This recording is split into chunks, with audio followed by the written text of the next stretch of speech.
Bom, boa tarde a todos e a todas. Eu queria, em primeiro lugar, agradecer muito o convite da Fundação, não só para estar aqui falando com vocês hoje sobre esse tema, que nos é muito caro, mas como também pela oportunidade de ter escrito esse texto, que foi uma oportunidade que a gente teve de colocar no papel alguns dos principais desafios que a gente vê para a agenda de privacidade no Brasil. O que a gente vai tentar fazer com essa apresentação, como o professor Bernardo falou, é uma tentativa de não necessariamente resumir os argumentos do texto, mas de colocar quais foram esses desafios que servem de pano de fundo para as reflexões que a gente trouxe no texto e, em seguida, pensar um pouco da conjuntura. Então, eu vou começar a apresentação falando um pouco de contexto e desafios, e, em seguida, o Francisco vai seguir falando um pouco da conjuntura no Brasil, de estratégias, dada a conjuntura que a gente tem hoje. Então, eu queria começar, nessa parte de pano de fundo, com uma notícia que eu tirei da Folha de ontem, e antes eu usava outros exemplos, mas eu achei que esse exemplo é ótimo, então vou começar agora a usá-lo para sempre, até que outro o supere. Que diz respeito à criação de uma camisinha inteligente, né? Então, ela tem ali alguns sensores, alguns dispositivos que permitem ao usuário algumas funcionalidades. Então, contar calorias, detecção de doenças, outras informações sobre performance, enfim. Depois você pode descarregar essas informações pelo Bluetooth, né? O que isso quer dizer, né? O que quer dizer a existência de uma camisinha conectada? Quer dizer que cada vez mais existem dispositivos que estão se conectando à internet ou dispositivos que estão ligados à rede de alguma forma, né? Seja pela internet, seja pelas tecnologias de Bluetooth, mas enfim. Há uma multiplicação desse número de dispositivos. Então, antes a interface era o computador, a primeira, depois agora o celular, e agora a gente está vendo um avanço desses dispositivos para coisas antes não tão imaginavelmente conectadas, né?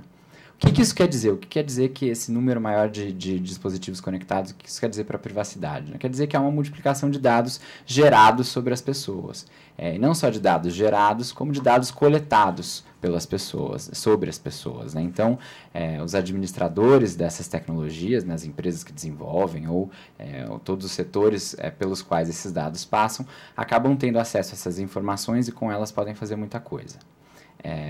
Não só os dispositivos se multiplicaram e são variados, como o exemplo da camisinha, mas também, se a gente for pensar nos aplicativos de celular que a gente tem, as funcionalidades e ferramentas que coletam dados também se multiplicaram. Então, aqui tem um exemplo de um desses aplicativos, eu vou dar dois deles, esse é o primeiro, de um aplicativo que promete fazer um serviço ao usuário. Então, nesse caso, ele faz uma análise da sua qualidade do sono. Então, você instala ali no seu celular, deixa do lado do seu travesseiro, depois ele gera vários gráficos, promete algumas coisas, por exemplo, te acordar no horário em que você tiver com um sono mais leve, enfim.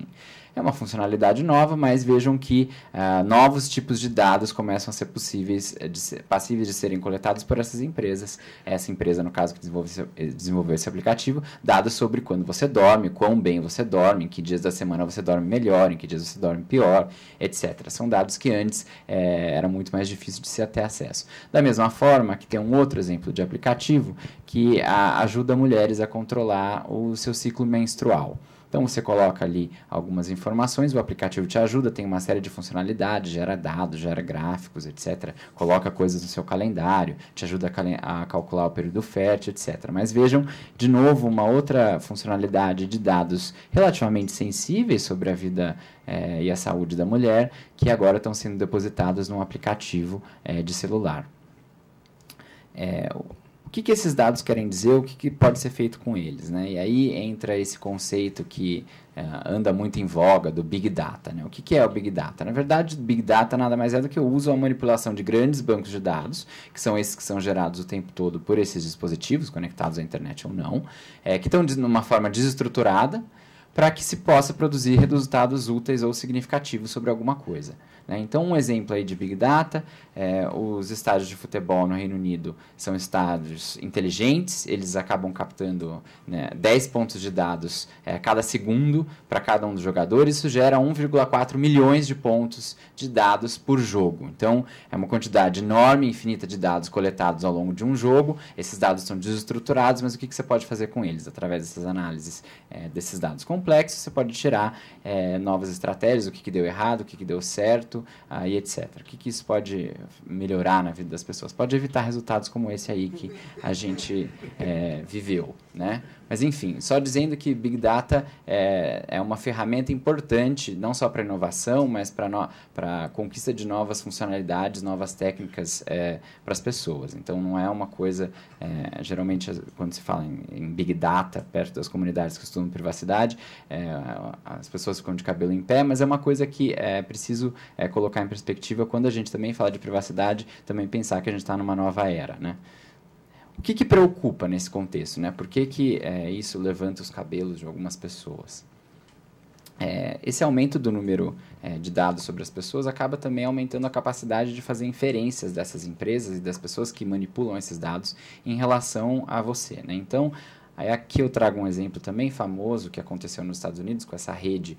É uma espécie de drogaria misturada com um supermercado, a Target. E o que aconteceu ali foi o seguinte, a Target desenvolveu um mecanismo, né, um algoritmo, que conseguia, a partir do histórico de compras das mulheres, perceber em que circunstâncias aquela mulher possivelmente estaria grávida, né? Qual as mulheres estariam com uma probabilidade alta de estar grávidas, e aí mandavam então uma propaganda, e aí nesse caso era uma propaganda física, né, que era enviada via mala direta, para essas mulheres, com propagandas de fralda, promoções todas ligadas à maternidade e ao nascimento de um filho, né?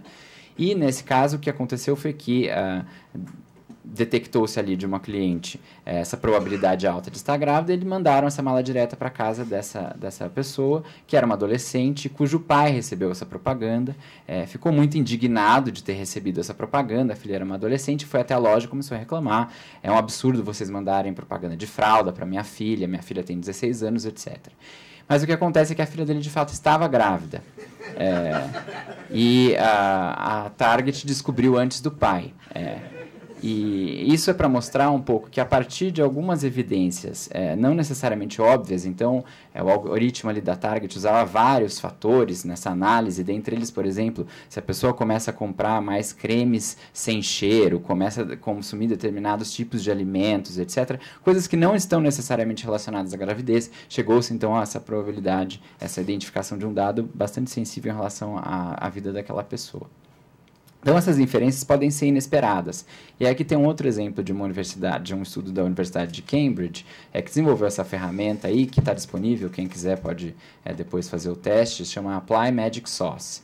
Né? E aí você se conecta lá com o seu Facebook, e o que esse estudo desenvolveu foi, a partir da análise das curtidas a páginas das pessoas no Facebook, então só a páginas, não a conteúdos dos seus amigos, sem olhar a lista de amigos, etc., eles conseguem descobrir várias coisas sobre a sua personalidade, né? Então, essas coisas vão desde perfil político, até traços sobre o quão competitivo você é, o quão relaxado, o quão contemplativo, impulsivo, e é uma lista enorme. Aqui eu coloquei 5 características só, mas são, de novo, coisas e inferências que são feitas a partir de informações que não necessariamente querem dizer aquilo. Então, quando eu curto a página de uma banda ou de um autor, não necessariamente isso quer dizer que eu seja de direita ou de esquerda, não necessariamente quer dizer que eu seja competitivo, que eu seja mais proativo, etc. Então, isso é uma coisa importante, um novo desafio, né, em relação a como as pessoas podem ser, como inferências podem ser tiradas a partir desses tipos de dados.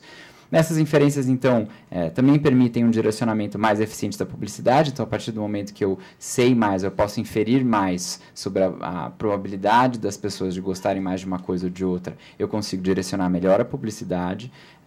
E aí a gente lembra que a coleta de dados pessoais é a base de vários modelos de negócio das empresas de internet. Então, a monetização desses dados para o direcionamento de propaganda. Então, o financiamento dessas atividades vem da venda desses anúncios publicitários, que aí, quanto mais direcionados, mais caros são e, consequentemente, mais rentável. Então, daí essa busca das empresas, geralmente, por coletar alguns tipos de dados que possam aumentar o valor agregado àquele espaço publicitário que ela quer vender e o produto é oferecido de forma gratuita, né?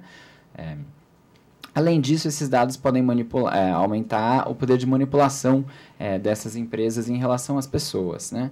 Então, aí, um outro exemplo um pouco do futuro, embora cada vez ele se torne um pouco mais próximo, abrir com o exemplo da camisinha, mas esse exemplo é mais clássico, é o da geladeira do futuro, né? Então, é aquela geladeira que vai estar conectada e que vai ter uma interface ali de comunicação com a pessoa e ela vai saber tudo sobre você. Então, o que você come, a que horas você come, se você fura dieta escondido, que marcas de alimentos você prefere, o quão rápido você consome determinados alimentos de determinadas marcas, menos rápido alguns outros alimentos, quem consome o que na casa. Então, pode ter ali um mecanismo de reconhecimento facial, ela identifica quem é que está abrindo a geladeira e comendo o quê, enfim.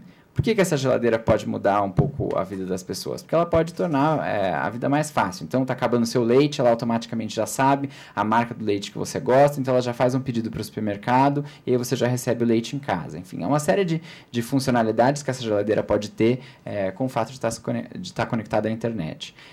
Isso também quer dizer que a geladeira pode saber mais sobre o seu perfil econômico. Então, ela pode saber, dependendo das marcas de produtos que você consome, da quantidade de alimentos que você tem na geladeira, etc.,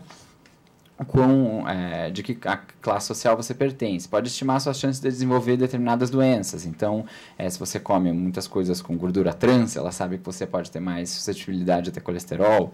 E aí essas informações podem, por exemplo, ser passadas para uma seguradora de saúde, que vai saber que, olha, essa pessoa já soube ali de um dado que eu comprei de uma empresa que administra essas geladeiras inteligentes, que essa pessoa tem mais chance de ter colesterol, então o seguro dela vai ter que ser mais caro, enfim. Então, aí são exemplos de como a privacidade começa a ter impactos mais econômicos na vida da pessoa, nessas violações à privacidade. E aí, lembrando que esses dados, a gente está falando aqui muito da interface com as empresas, mas há também uma interface com o setor público, né? Então, todo o caso em volta das denúncias do Snowden era basicamente isso. Por que esse caso ganhou tanta repercussão? Porque era basicamente o que o Snowden, as denúncias dele eram de que as agências de inteligência nos Estados Unidos tinham possivelmente por parte de alguma colaboração das empresas de internet, ou ainda que não tivesse essa colaboração, por mecanismos que tivessem desenvolvidos, essas agências de inteligência tinham acesso a várias informações que eram coletadas sobre os usuários e que estavam depositadas nas bases de dados dessas empresas. Então, quanto mais dados as empresas têm sobre as pessoas, não só as empresas estão numa posição privilegiada ou numa posição de poderio relativo em relação a essas pessoas, quanto mais suscetível essas pessoas podem estar ao poder dos governos, né?